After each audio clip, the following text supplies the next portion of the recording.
भारत की प्राचीन भूमि रहस्यों और चमत्कारों से भरी पड़ी है, जहाँ हर कण में देवताओं का वास है। वहीं हर मंदिर कोई ना कोई गढ़ कथा अपने गर्भ में समेटे हुए है। ऐसा ही एक मंदिर है झारखंड के देवघर में स्थित वैद्यनाथ धाम, जिसे बाबा वैद्यनाथ के नाम से जाना जाता है। ये भगवान शिव के 12 ज्योतिर्लिंगों में से एक है।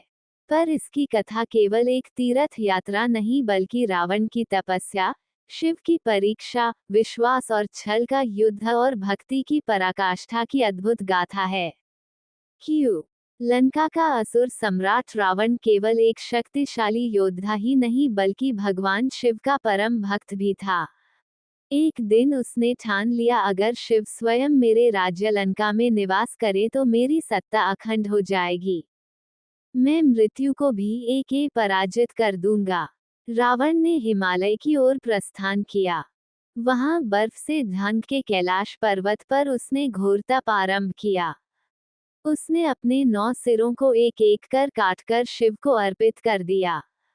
जैसे ही वह 10वां सिर चढ़ाने को तैयार हुआ, शिव प्रकट हुए।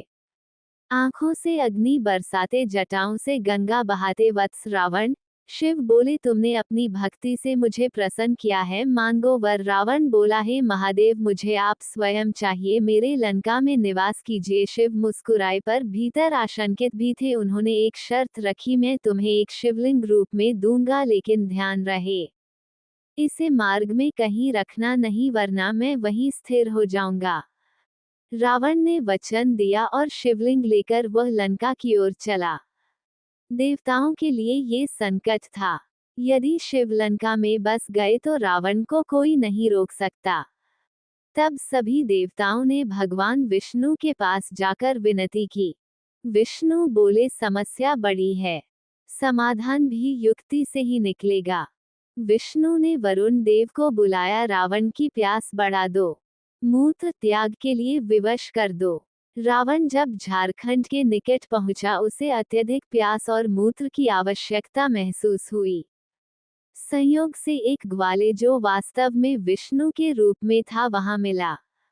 रावण ने उससे कहा, ये शिवलिंग मेरे लिए अत्यंत पवित्र है, इसे कुछ समय पकड़ लो, मैं अभी लौटता हूँ। ग्वाले ने सिर झुकाया, पर जैसे ही रावण गया, उसने शिवलिंग भूमि पर रख दिया। शिवलिंग वहीं स्थिर हो गया और तभी धरती हिलने लगी, आकाश गरजने लगा। रावण लौटकर क्रोधित हो उठा। उसने शिवलिंग को हिलाने का हर प्रयास किया, पर वह टस से मस ना हुआ। क्रोध में आकर उसने शिवलिंग पर अपना अंगूठा गड़ा दिया। आज भी उस निशान को रावण की छाप माना जाता है। वैद्यनाथ का रहस्य। जब शिव स्थिर हो गए तो देवता भी भयभीत हुए। अब क्या शिव यहाँ ही रहेंगे? तभी आकाशवाणी हुई, ये स्थल अब मेरा निवास होगा, ये वैद्यनाथ कहलाएगा, क्योंकि जिसने रावण के कटे सिरों को जोड़ा, वो वैद्य है और वही मैं हूँ। ये नाम ही नहीं, बल्कि शिव के उस रूप की पहचान है, जो चिकित्सक है, जो जीवन दाता है। ऐसा माना जाता है कि जो सच्चे हृदय से इस मंदिर में प्रार्थना करता है, उसकी हर व्याधि का इलाज संभव है, चाहे वह शारीरिक हो या आत्मिक। मंदिर का चमत्कारी इतिहास। इस शिवलिंग को लेकर कई किंवदंतियां प्रचलित हैं। यह एकमात्र शिवलिंग है जिस पर जल नहीं चढ़ाया जाता, बल्कि चढ़ते ही जल जमीन में समा जाता है, जैसे शिव स्वयं पी रहे हो। इस स्थल पर संतानहीन दंपति संतान प्राप्ति की मनोकामना करते हैं और उन्हें संतान मिलती है। यहाँ श्रावण मास में लाखों कांवरिया गंगाजल लाकर शिव को अर्पित करते हैं, जिससे ऊर्जा का एक विराट प्रवाह उत्पन्न होता है। वैज्ञानिक और आध्यात्मिक रहस्य। भले ही यह कथा पौराणिक हो, पर वैज्ञानिक दृष्टिकोण से भी यह स्थल रहस्यपूर्ण है। यहाँ का ग्रेविटेशनल पॉइंट पृथ्वी की सामान्य स्थिति से अलग है, जिससे श्रद्धालु अद्भुत अनुभव करते हैं।